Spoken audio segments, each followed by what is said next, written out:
Dude, that's sick. What's up, guys? Thank you for joining me for the first, or I guess second video of the 3800 daily. Today we're going to be working on putting in these power logs, as you might have seen. We're going to do the front. These are also the back. So without further ado,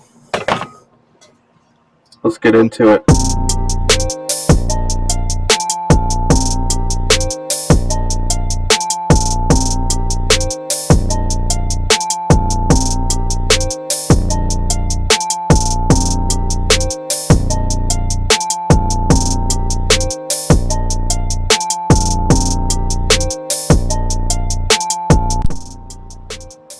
So here it is. This is the engine right here, the 3800. It's the Series 3 engine, V6, 3.8. So first things first, I'm going to go ahead and tell y'all everything that needs to be removed.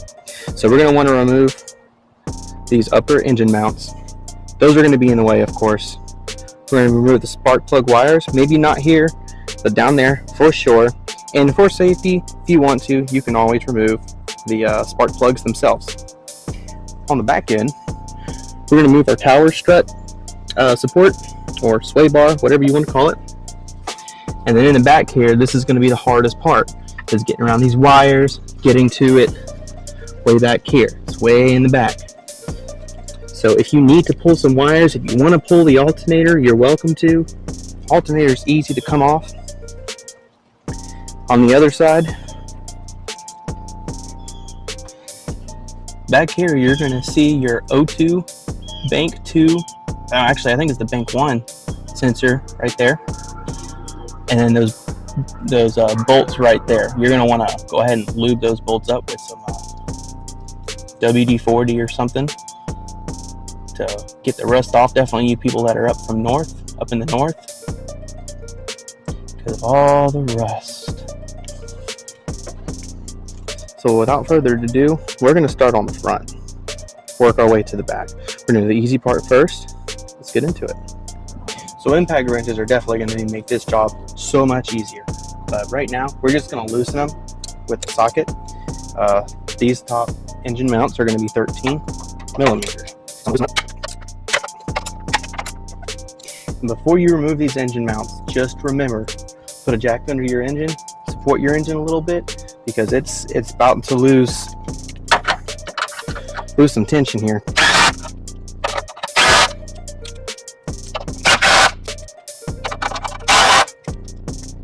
Next, we're going to remove these bolts right here. These are going to be 15s.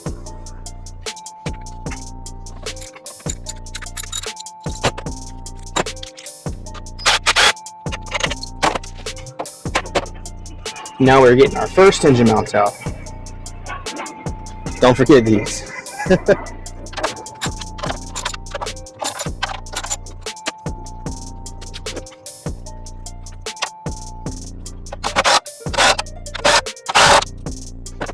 So getting these bolts out right here are a little tricky.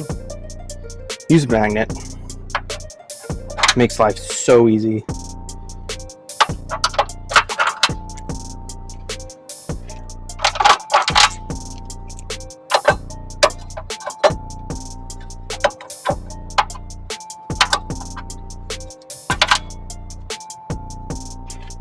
Got them out.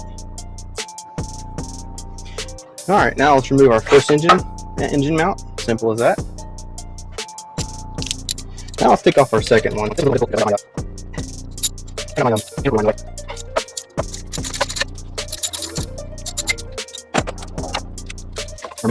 Yeah, wait, no.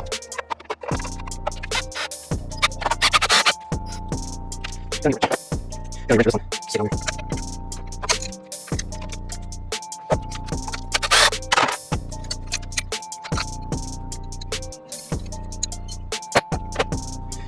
A good little pointer is when you take a nut off the bolt, put the nut on the bolt so you know where it came from. Alright, let's remove the second engine mount. Now I'm going to start pulling my spark plug wires. Now that's out of the way. Be careful because you don't want to break your plugs. Not your spark plugs, your the metal out of the inside of your boots here. For some reason, they like to break real easy. I'm going to come up with this too. Get this out of the way now.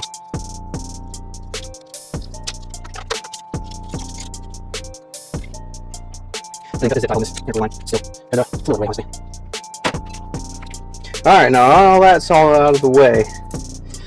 There's a heat shield down in here. I'm gonna go ahead and remove that heat shield. Now, my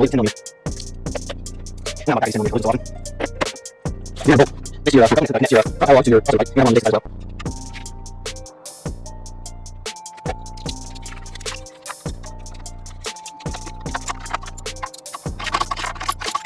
It's not easy. It's really rich. It's not easy.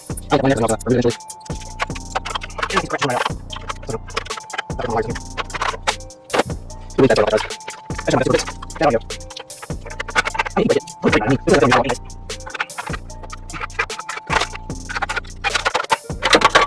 Alright, off it goes. You can throw that away. I kind of moved y'all around a little bit. So, you got a couple of bolts here. So you got 6 bolts here.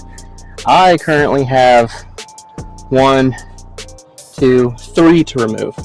Like I said, when I rebuilt this engine, I intended on replacing this part, so I didn't put everything back. I just put back what was necessary because I knew it was going to come off anyways. So you're probably going to need some wrenches for this unless you've got a deep socket, and I'm pretty sure it's a 13. But let's test that theory. Yeah, it's a 13. All right, let's go ahead and get these off.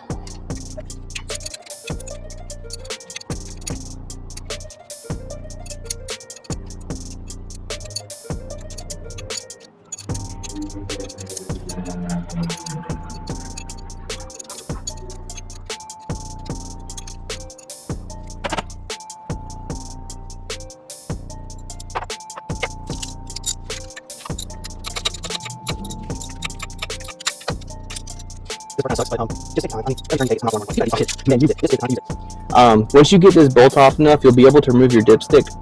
Please remember, take note of how this dipstick is in there. I've spent like 2 hours trying to figure it out after taking it out. So when you do take it out, it's going to come out of the bottom of your block. Remember where it went.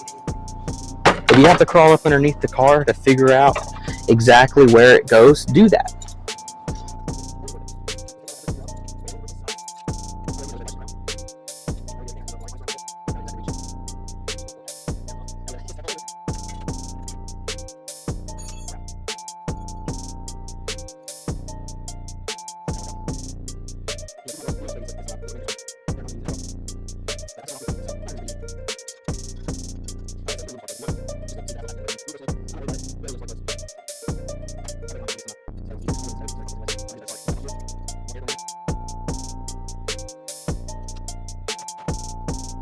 Something I want to make note, you have 2 different types of screws in there. You've got these, and then you've got the ones that don't have the nut on. This nut is welded to the screw, all right? So keep that in mind. The other ones that don't have this nut on there, I believe it's a 7 or 6, I think it's a 6.5 millimeter. And you basically put that on the end, just torque it enough to loosen it because the tops of these are so easy to strip. So please be careful. All right, so next we're gonna remove our crossover pipe. Just this side or both sides, that's all up to you. If you wanna remove your intake to make it easier to get in and out, do that. If you wanna remove this hose, your radiator hose, go for it. But me personally, I'm gonna try and leave all this in, take out the mud as least as possible, because that's just less work I have to do later. If you're from up north, throw some liquid wrench on these too. These are gonna be hard to get off. Anything that's cast iron, it's gonna be hard to get off.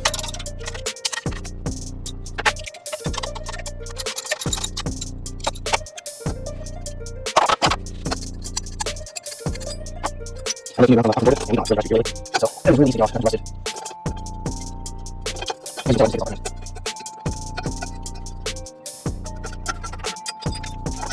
Be careful of your spark plugs, and it should come right off. And pull it right out. There we go. This is really heavy. This has got to be like 15 pounds. Let's put in a new one now. This is so much lighter. Goodness gracious, this is so much lighter. Wow, there's a lot of room too. Oh, that was a lot of room. Gee, that's nice. I'm gonna get this still. Oh, yeah, this. Keep in mind, you do have gas in there. You need to make sure that gas isn't over anything, because that would be bad.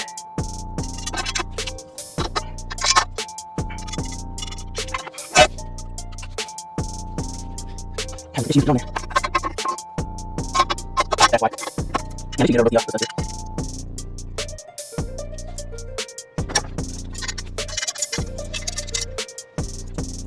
They know that already. So here's a better shot for you. I spent some time trying to get this back in. I had to find the hole again myself. It's a bit annoying. Plus my camera battery's dying, so I'm gonna have to change that in a minute.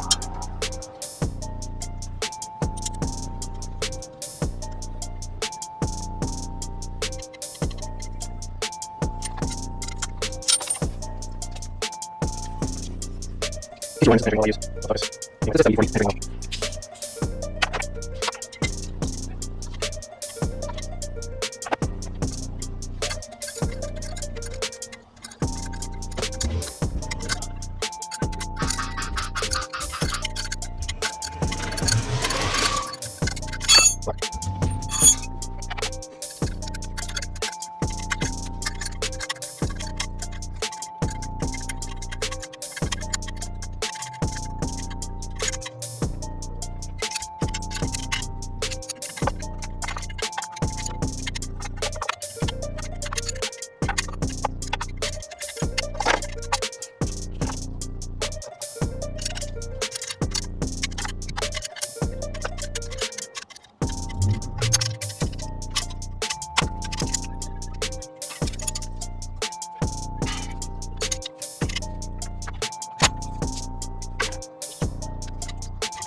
Okay, so that's on there.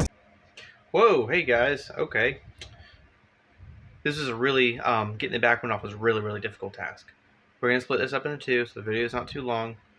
Part 2 is coming soon. Stick around.